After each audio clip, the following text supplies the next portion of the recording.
I thought, well, first of all, thank you for clicking on my video. This is definitely going to be about the new blue, white, red Familiars deck that I top 4'd the last Pauper challenge with, and I thought that it might be nice to go over some matches against the Delver decks and sort of analyze the matchup. Lord. Alright, so we'll go over here, go to game history, and I suppose we'll start with the last match, which was actually I played against Miss Luck in the last round, or in the top 4 rather, and I actually lost, obviously. So I think we'll start by analyzing this match and see if there's anything that maybe we can learn about the matchup here. So I guess sort of to start off and situate ourselves, blue, white, red sort of came about as a way to deal with the Delver matchup, among other things, mostly the Delver matchup. We figured that putting Hydroblasts and just in general removal spells will help you not get run over by Delver's quick starts. So we won the die roll, and this is actually a really weird hand. I wasn't sure if I should keep this. It's just 3 snaps. I wasn't sure what the opponent was playing. I think I thought for some reason that they were on Affinity actually, but they were not. And so we'll just take it from here. So we did keep this. In the future, I think if I had known my opponent was playing Delver, I don't think I would have kept this. I'm not sure actually. This is a really fucking weird hand. I'm not really sure. Alright, so they lead off with the turn 1 Delver. And then we of course just go Ash Barrens for Mountain. And then pass. Probably should have played the Mountain there. That was probably a slight mistake. Alright, so the opponent is getting damage. And they have a Ninja on turn 2 actually. So we Miracle, draw the Bolt. And they replay the Delver. Play second Delver. We have a Bounce Land this turn. And our hand at this point is still pretty bad. We're facing it on a bunch of threats, but I didn't really want to just snap one of the unflipped Delvers because there's a chance that they just don't flip, and then we're still not under that much pressure. Though obviously if the Delvers flip, we're kind of under a bit of pressure. So I think I'm actually stopped on my opponent's upkeep here to potentially snap a Delver should they flip. And let's see what happens. They do actually flip, and I do not snap it. They flipped off a Ponder. I think actually at this point I'm just trying to save the snaps for if I draw like a Mold Drifter or something, I can sort of start trying to go off. And there's a Preordain. That's pretty good. Let's see. Sorry. Oh, it's hard to go back. You can't go back. That's annoying. Alright, so I wasn't able to see what we bottomed off the Preordain. But it looks like we go for a snap here, and they actually Vapor Snag their guy in response, which is not too big of a deal. We miss out on a little bit of mana, but then we're able to play the second snap, untap our lands, and then probably go for a Preordain, looking for like a FAM.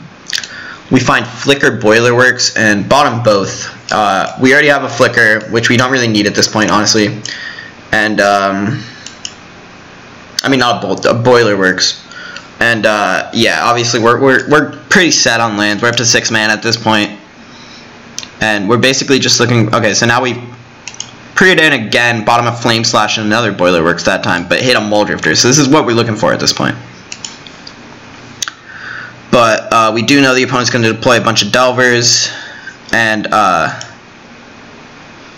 they probably have a bunch of Vapor Snags. So actually, this might have been a mistake here. If I hadn't snapped on the Delver, I wouldn't have gotten blown out as much by the Vapor Snag.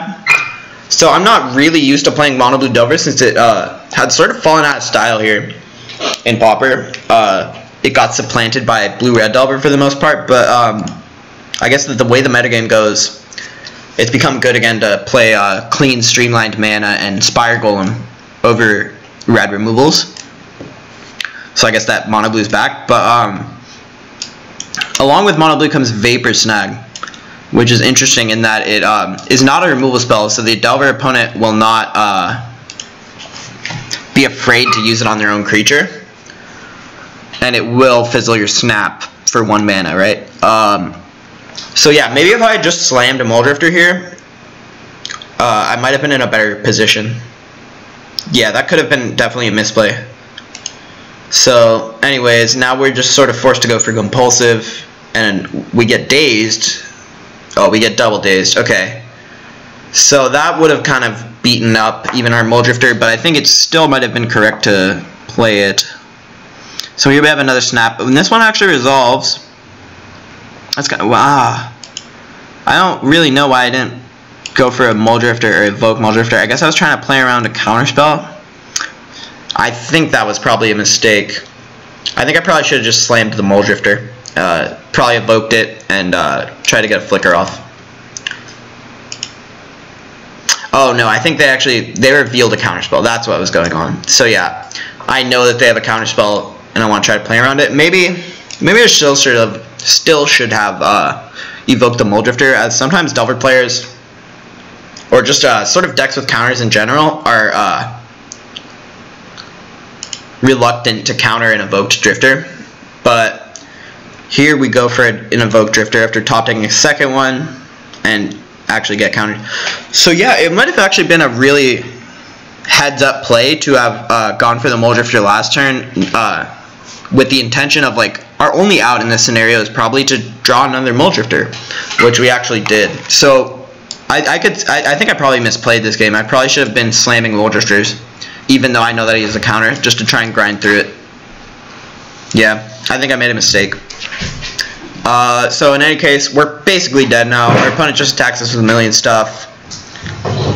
We try to go for Muldrifter again, try to go for the Flicker, probably get Vapor Snagged and die.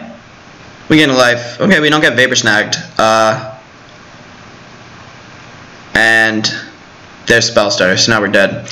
Yeah, so I think I misplayed that game. I've come to that conclusion after watching this. I think I should have been slamming Muldrifters even into the counters, because we're going to have to grind through the counters anyway. And it just sort of was like a waste of a whole bunch of mana that turn. Alright, so I guess we'll go on to game 2 now. Firstly, let's see how he sideboarded. So we boarded out 1 Cove, 1 Bolt, both Pirates, 1 Faithful, 1 Seagate. So that is 1, 2, 3, 4, 5, 6 cards. And then we boarded in, let's see what we boarded in. We boarded in 2 Electricries and 4 Pyroblasts. Yeah. So I'm still figuring out the puzzle that is sideboarding with Familiars. It's not easy. I think it's probably the hardest part about the deck. But I think I do actually like the way that I sideboarded. I think that you can cut one of the Faithfuls. I think that you can cut both of the Pirates. You can just usually win by value. Seagate is not too important, but I do, like, I'm very reluctant to cut card draw cards from the deck, which is why I only cut 1 Seagate. Because I really want to keep the engine intact so that we're able to just draw cards enough to sort of never run out. At least once we get going, right? Boarding out a Bolt, because we board in 2 Electricries and we have a bunch of removal, and Bolt is the worst removal spell. It doesn't kill, like, Flame Slash kills Spire Golem, which is why I'm playing Flame Slash sort of as the marquee removal card for our deck. Because basically Flame Slash is it's just a wider answer than Bolt, right? Like, Flame Slash will deal with any sort of 4/4, while with a Bolt you'll have to, like, chump block or something. And then I think we board out a Tranquil Cove, because with cutting a bit of the Faithfuls, I think that it's less likely that we really need white on time. We can cut 1 land, I think, because we're up to 22 lands now, so I think, especially against Delver, a sort of quick matchup, you want to have your deck packed with a lot of gas, so I think it's fine to cut 1 land. Especially post-board, when it becomes a lot about Pyroblasts. So this hand is solid. I think I would keep this without thinking about it too much. We have, like, yeah, we don't have a 3rd land yet, but I mean, I guess post-board we're a 21 land deck, but we, like, any of the bounce lands will just sort of save us. And we have Ashbarrens here. So about when to cycle Ashbarrens, this is one of the harder parts about the deck. When to use your fetch lands. I think with this hand, And if I recall correctly, I think this is actually the play that I made. I decided to wait until my main phase to cycle the Ash Barons because I wasn't sure if I wanted white for my Familiar or red for my Bolts. And so if I, like, let's say for example I draw like a white source, then obviously I want to use this to go get red. So I do actually cycle for a white. I was wrong. It turns out that I just want to really try and force the Familiar down to get Seagate going. That might have been a mistake. I would also have like a slightly higher chance of drawing a land had I not done it last turn. And I obviously played into and got dazed.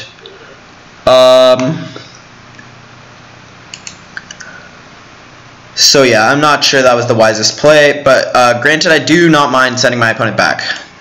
And then obviously we miss our third land drop, which is horrible. That's basically the prime objective when you're playing Familiars, is to always hit your land every turn. That's how you get the inevitability from what I believe is the best late game in the format. I think that Wall Flicker in any form is just the best late game in Pauper. And obviously that makes hitting your land drops extremely important if you're trying to leverage that late game in order to win, especially against a deck like Delver. So yeah, now we're kind of under the gun really hard. They're attacking us with creatures, we're missing land drops, and they revealed Daze to their Augur. So that was obviously not a fun moment, but I figured it was correct to still slam the Familiar in any case. Make them Daze, set them back a turn. And then we draw a tapped land, which is a little bit annoying, but I decided to snap the Augur so that I'm able to bolt the Ninja and not give them too much value.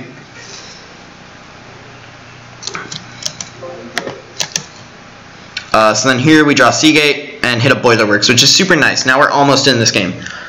That was definitely like the card we were looking for the whole game is Bounce Land, obviously. Being able to draw 2 lands is another one of the big reasons that I love this deck so much. Like, you really are just able to operate, like, you just don't have to devote as many resources as other decks do to finding lands every turn, because you have 7 copies of 2 lands stapled together. I think that bounce lands, I can't stress enough how powerful I feel that the bounce lands are in this sort of strategy. It obviously doesn't hurt that they combine with Snap too. Snap is awesome. So yeah, here we're pretty under the gun. Opponent's attacking us. They drop a Spire Golem and leave up counter mana. Oof. And this was, I think, the big misplay of the game. Was that I actually slammed Seagate here. And I think I should have slammed the Muldrifter, because if I slam the Muldrifter here, obviously it plays around Spellstarter Sprite, which I think is actually pretty important here, because it, like, I think it's very reasonable for their hand to, well, I guess what I'm trying to say is that it's a lot easier to play around. Like, Seagate plays into Counterspell or Spellstutter, and it the highest upside for Seagate is like that it just hit like a Flame Slash and kill this, right? But the highest upside for Muldrifter is like, you know, I play Muldrifter. Hold on, let me bring up the chat log. Yeah, I play Muldrifter. No, I played a land this turn actually. So I could like, I mean, I could just like play Muldrifter and draw like, you know, Flame Slash and I don't know, something absurd. Like if my Muldrifter resolves, it's a lot better of a case scenario than if my Seagate resolves. And if either one gets countered, it's still pretty fucking bad. So in any case, Seagate gets countered by a Spellstutter, and at this point I'm basically dead. They just get to attack for 5 a million times. It's worth noting that I think, if I remember correctly, this is the first time that I've lost this matchup. And so here I just went for the Evoke Muldrifter, trying to draw a Snap, because, yeah, I'm not really sure why. That was probably a mistake. It seems pretty fucking dumb. Yeah, this is after, man, I don't know, man. I don't like any of these plays I'm making, honestly. Yeah, I mean, I want to make some excuse by saying that it was like late or whatever, and I played a lot of matches. But I think I was pretty out of it, at least mentality-wise here. I don't think I was in the correct mindset to win. I think I totally could have won this game. Like I could have just played a lot better and won this match. But in any case, our out here is compulsive into a bunch of snaps, and we don't hit it. So GG's. That was a I believe the first match I lost against Delaware. So I actually played against Delaware in the round of 8 as well, the top 8. So we can go ahead and watch these matches too.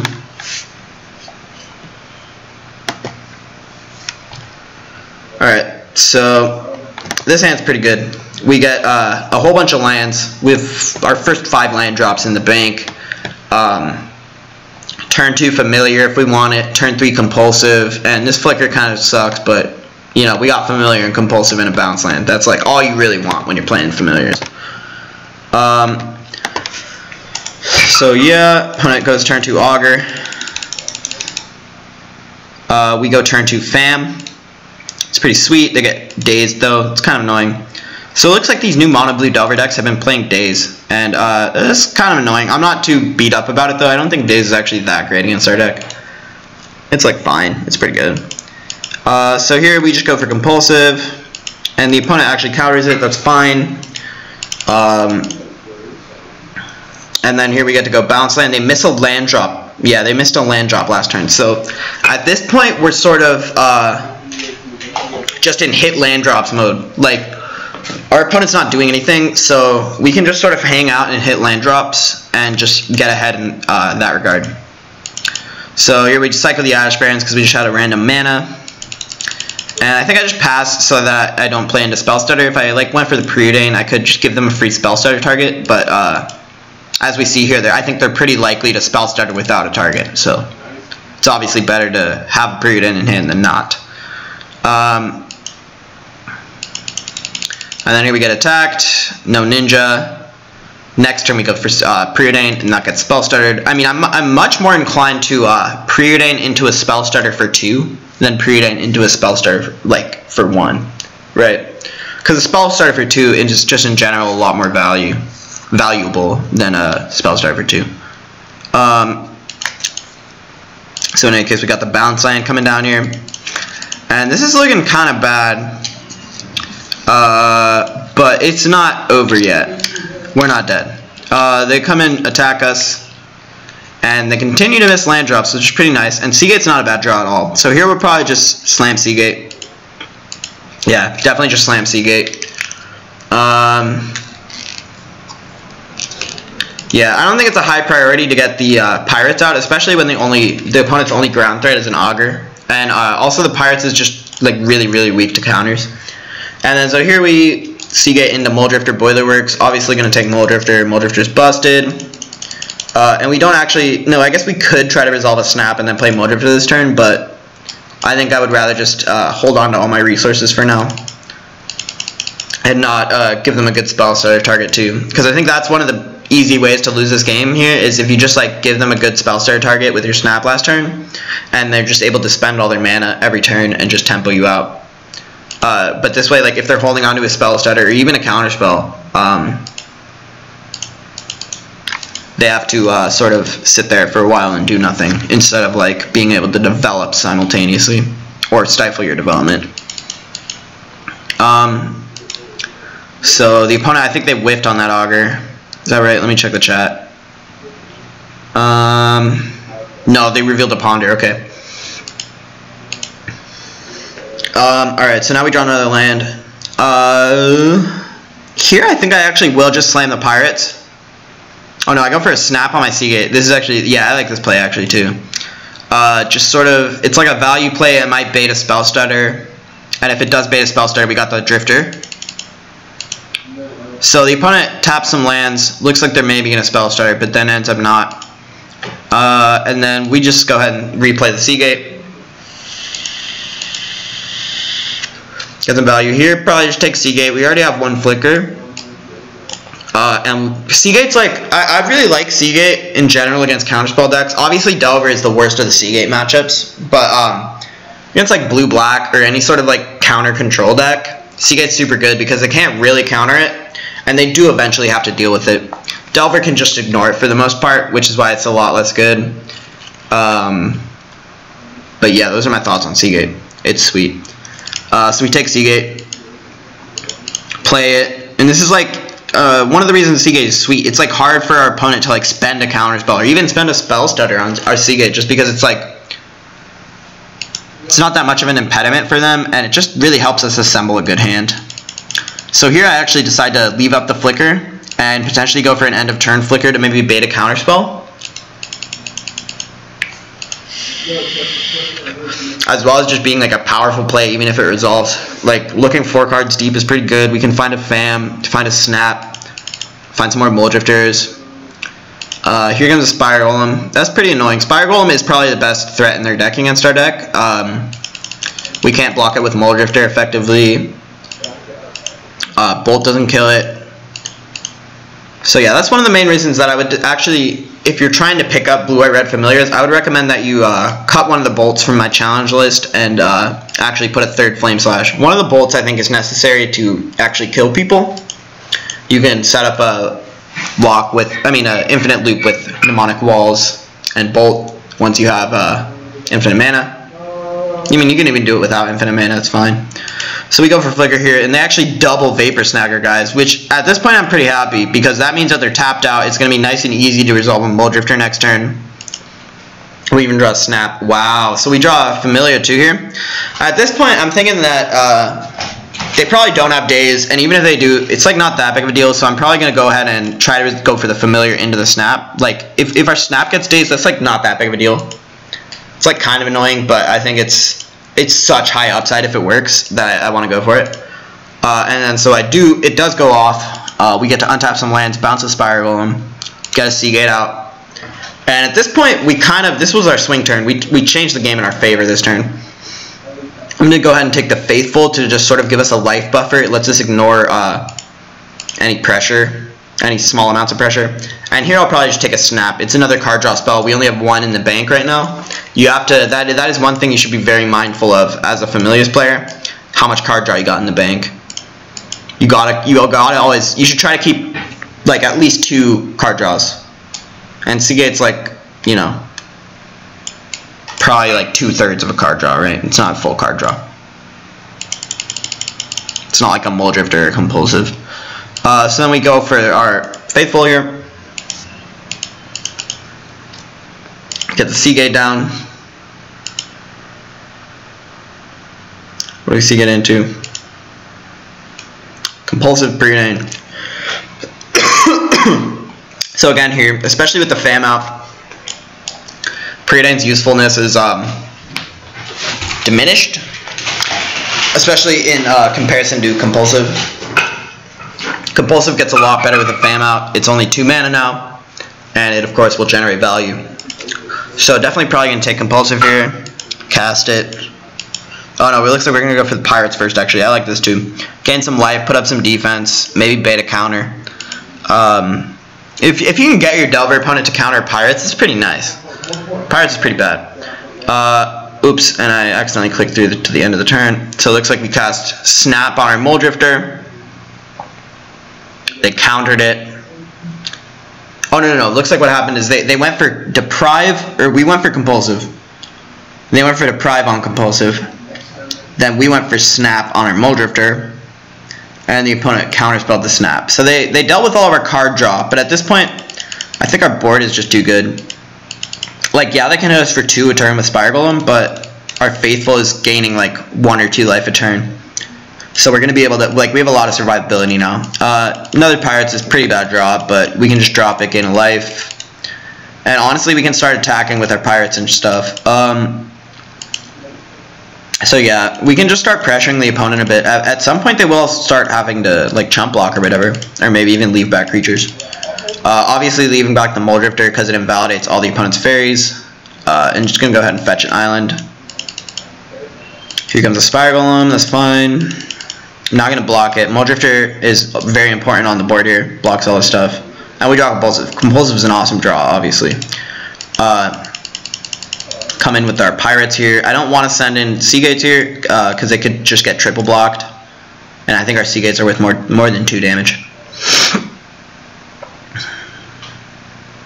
So then here we go Compulsive, and they have another spell starter that's pretty annoying.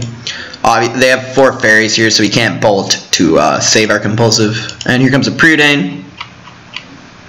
So at this point, we're almost losing control of the game.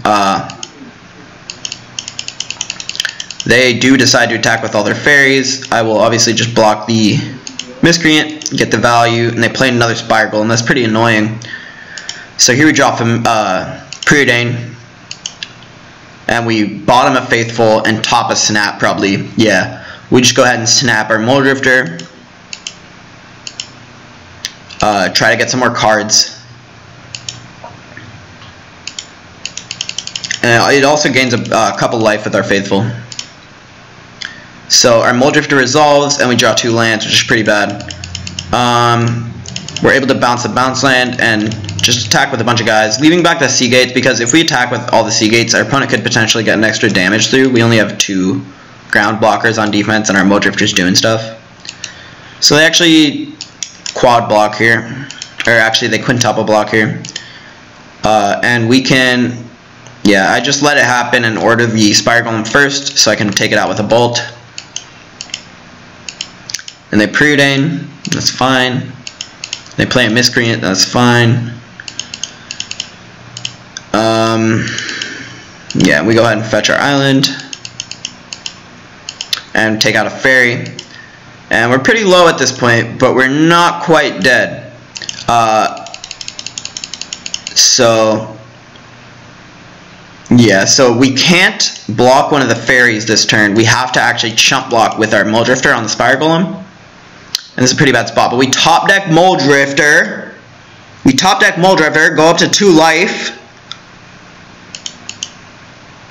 Draw Flame Slash, and now we're actually just in a great position if the opponent doesn't counter the Flame Slash. Yeah, so now we're at 3 life. We're dead to Vapor Snag, but other than that, we kind of beat everything. Opponent will actually send with everything here. Definitely blocking. I blocked a Miscreant here, which is actually an interesting decision. We're obviously dead to Ninja that turn. But like, I don't know, if they draw Ninja next turn, yeah, maybe I should just block the Spell Stutter actually. Yeah, now that I'm thinking about it, like we were dead to Ninja that turn, so there's no reason to play around it by blocking the Miscreant. So I think I should just block the Spell Stutter. Okay, so then we draw Compulsive into a Flicker, which is just nuts at this point.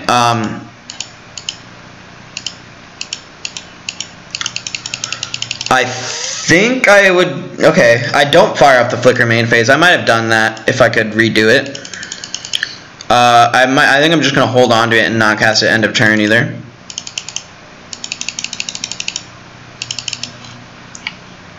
What's going on?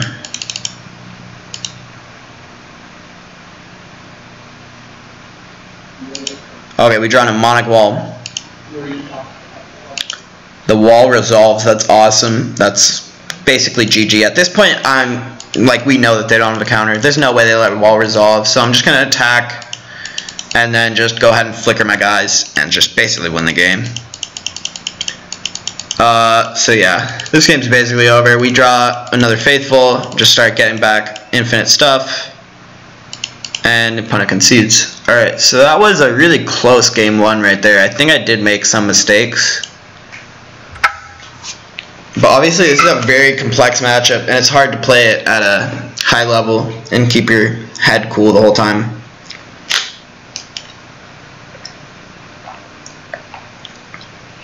So we'll look at game 2 here. See what happens. The opponent's on the play, of course. We mulligan, and I actually decided to keep this. This is a bit of a ballsy keep. We did scry into an island, got lucky, but let's talk about the keep first. So with this hand, we do have access to Evolving Wilds for Preordain, and I think that actually this is one of the main strengths of Preordain in general, as well as in this archetype specifically. Preordain is able to dig 3 cards deep to a bounce land for only 1 mana. Hitting a bounce land is a very crucial part of this deck, especially for situations like this, where we start with, and we really need lands, right? So Preordain is going to be really useful in terms of helping us find a bounce land here. And we have, we top deck an island. Go ahead and probably play the Preordain, and I think we bottom both there. and find a Chancery, which is awesome.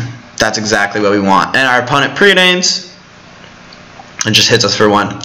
And then here, this is actually a tricky decision what land to play. Because if I play the Chancery, I can play like a Familiar next turn. But if I play Evolving Wilds, I can play like Bounce Land and leave a Pyroblast next turn. I think if I had to choose right now, I would probably pick Wilds into Mountain and then leave a Pyroblast next turn. But I think I might play the Bounce Land here. Yeah, I do play the Bounce Land here. Yeah, sort of hoping that our opponent taps out, I guess, and looking to stick a Familiar. Because especially against mono blue as opposed to blue-red, it's a lot easier to stick a Familiar. Wow, that's an interesting play. So even though I could have potentially stuck a Familiar through Daze, I guess I decided that it wasn't worth as much as having red mana for sure next turn. Because even if they Daze us, it's like not that big of a deal. They have to set themselves back. We have another Familiar anyway. And even though you need 2 Familiars to combo, you will really get a significant advantage by having 1 Familiar out. Like, it's almost just too much for any deck to handle. So here we obviously will probably go for another Familiar, leave a Pyro. And they go for a Counterspell, I'll go ahead and Pyro that. Getting a Familiar down, like I said, is pretty important. It really does help a lot.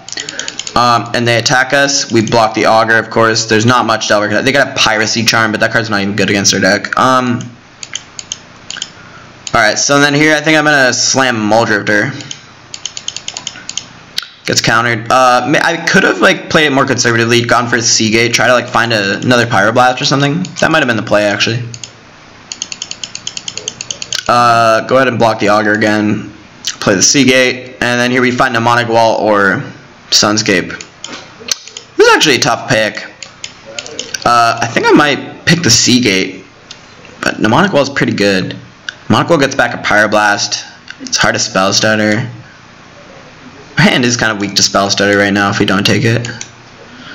Yeah, I mean they might have Spell Started the thingy anyway, the Seagate. But yeah, I think I like taking Mnemonic Wall. I think it's pretty good. It's just thick, you know, like it reduces the chance that you run out of card draw. It's pretty good with the flicker in your hand too. Opponent goes for Ponder, Gush, doing some old Delver stuff, Ponder, looking for some counters, and we take 2 in the air. So at this point we're actually in a pretty good spot. We got our Familiar down, got some Seagates going on. We have enough blockers for the ground stuff. We obviously can't really deal with these yet, but that's like not too bad. Oh, and in terms of sideboarding, I'm pretty sure I sideboarded the same way as the other match against over. Oh no, actually I sideboarded out an additional Seagate instead of a Faithful. So I have 2 Faithfuls and only 2 Seagates left in the deck. So, do we actually do nothing here? Wow, this is weird. This is weird. I'm not sure if I like this. I'm not sure if I like that. I guess actually I do kind of like it. It's nice to play around Counterspell sometimes, especially like when the opponent super represents it like this. Like, really the only thing they could have that kind of punishes us is like the Counterspell. So we can just sort of hang out and, I don't know, just try and draw more cards. Like, especially with post board with Pyroblast in our deck, we can set up some efficient turns. Though it does give our opponent more time to find a Counterspell, which might be unwise. I'm not sure that was the right play. So we do go for a Flicker here. Wow, I forgot the Familiar too. I think I should have probably gone for something main phase. Probably an Invoke Muldrifter main phase would have been really strong there, actually. Here they come with the Spell Starter. That's fine. That's not too big of a deal. I'll actually go for the Snap, yeah. Just to sort of bait a counter. Like, if this,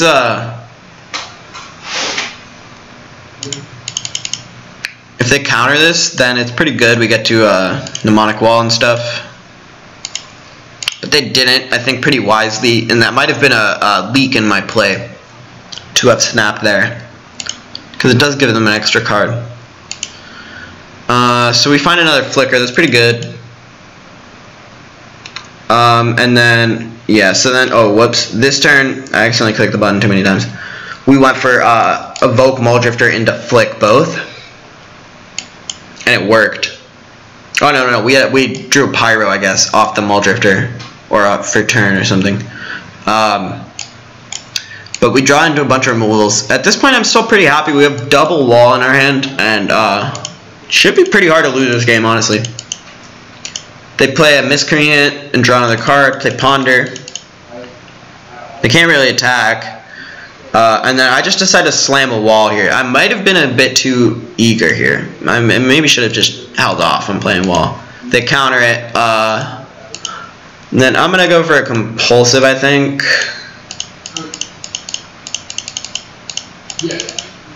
Yeah, I go for a compulsive. We don't draw any lands. I just got a Flame Slash and a Faithful. We don't really need a Faithful at this point. The board's all locked up.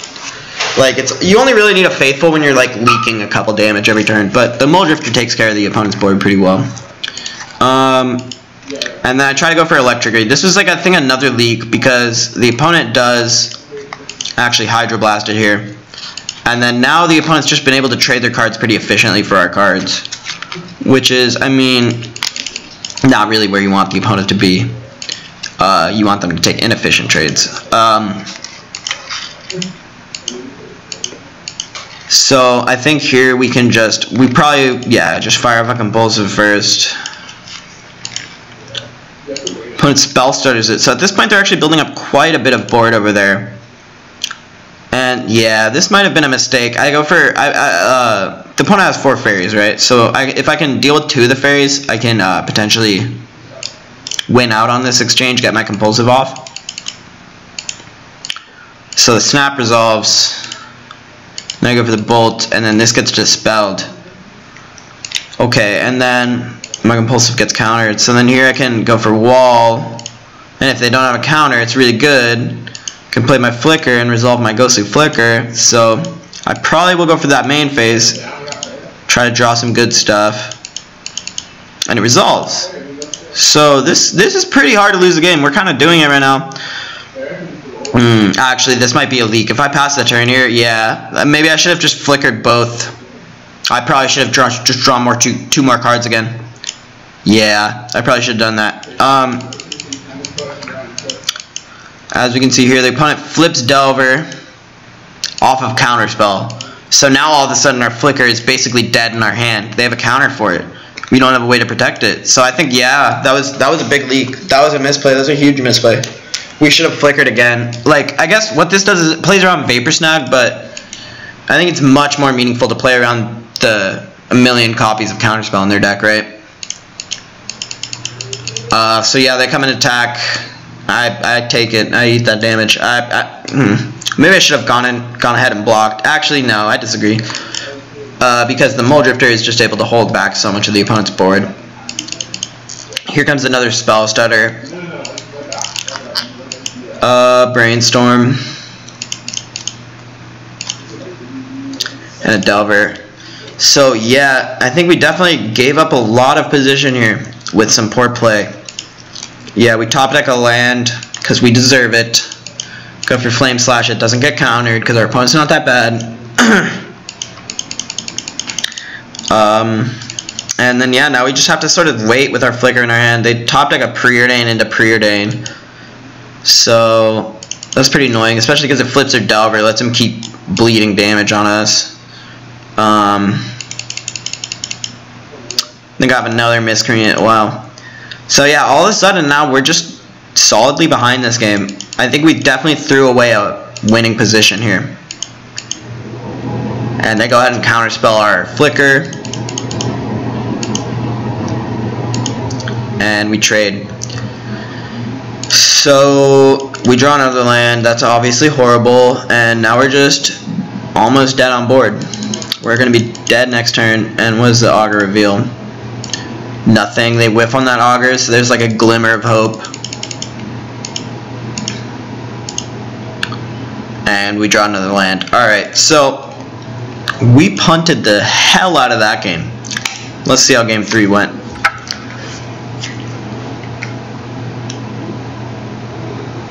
Yeah, so the Delver matchup is pretty difficult to play. It's hard to know what to play around, but I think it's very good to go back like this and look through the matches, because I think a lot of misplays that I didn't realize. I made a lot of misplays that I don't think I realized in the moment. So this hand, I think I actually like this hand quite a bit. This is a solid hand. We can probably go ahead and fetch Island first, Ash Barrens for Plains, and then play Pharaoh's Faithful. It's probably good. We have 2 white spells, so I think fetching a white takes precedence over fetching a red here. Oh, nice, perfect. We draw. Is it Boilerworks? If we weren't going to fetch a white before, we're definitely going to do it now. Play the Faithful, and this lets us play Familiar next turn, as well as a bounce land. Wow, and everything's resolving. This is just a beautiful game. This is like exactly what you want to have happen. Opponent just has a dorky spell starter here. That's fine. I don't care. They come and attack us. That's fine. We go Preordain. Resolves, it looks like. Yeah, it resolves. Probably keep the Preordain on top. Yeah. Play another land. Just keep saying go. We have good defense. We're getting life off our spells. So we will probably be playing more than 1 spell a turn on average. So we will actually be generating a bit of a life buffer. Here we just cycle for another island. Wow, and now we can just play Muldrifter with counter backup, which is obviously awesome. Definitely doing that. They go for counter on our Muldrifter, we go for Pyro, and it resolves. Beautiful. So this game is just basically going exactly how we want it to. We get an early Familiar down. We get a Muldrifter with Pyro backup. And we have an Electrickery in the bank. We have the combo, and we have a second Familiar to basically make it all move like butter. Here comes a Preordain, just to sort of keep hitting lands, keep finding Familiars.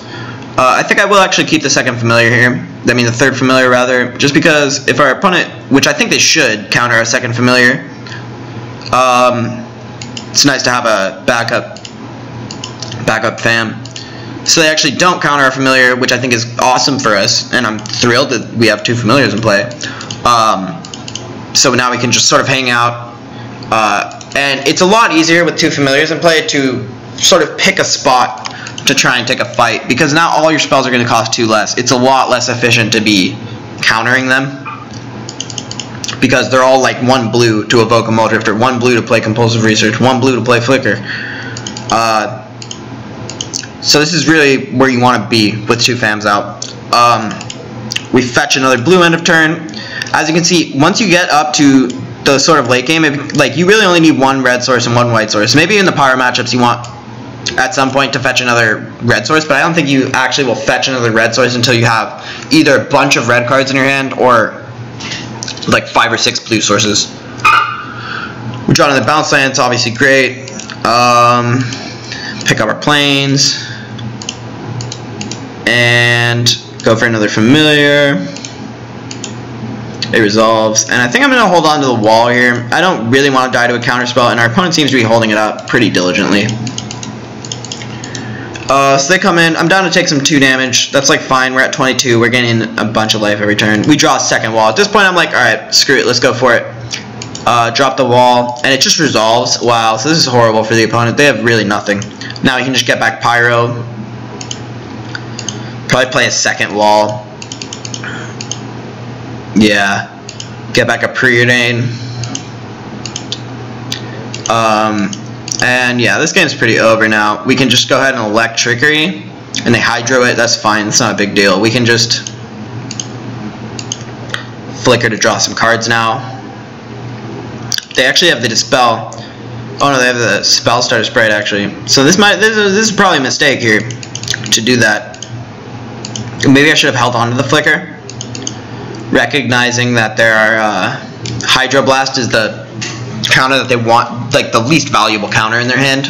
So they want to use that on the Electrickery, so it doesn't actually indicate anything about their hand.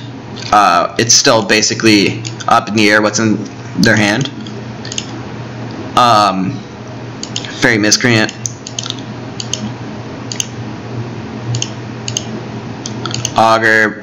Augur whiffs? No, Augur hits Deprive. That's fine. We have dubs Pyros at this point, so we're kind of set up, chilling.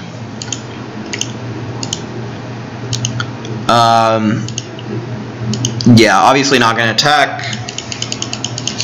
And I think we can take 2 from the Spire Golem for a while. It should be a while before our opponent can ever sort of attack with the fairies. We have just way too much life for that to ever matter.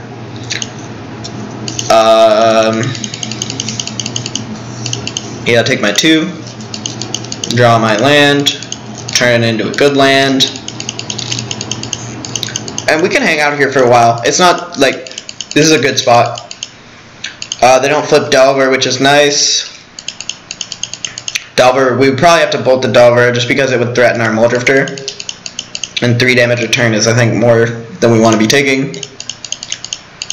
Draw bounce lands, not bad.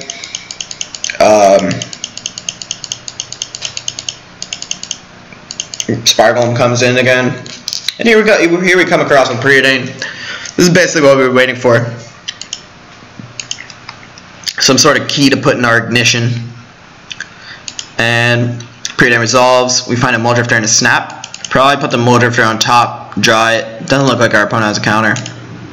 Also, we have a million Pyroblast. Oh no, they do have. We know they have a Deprive. What am I talking about? So yeah, obviously we're gonna Pyroblast this. They have a Hydro. Go ahead and Pyro that too. And they have a Dispel. And that's not too big of a deal. We're drawing Snap next turn. Snap obviously represents a combo. We can Snap our Mnemonic Wall, get back Flicker, and then just sort of do whatever we want.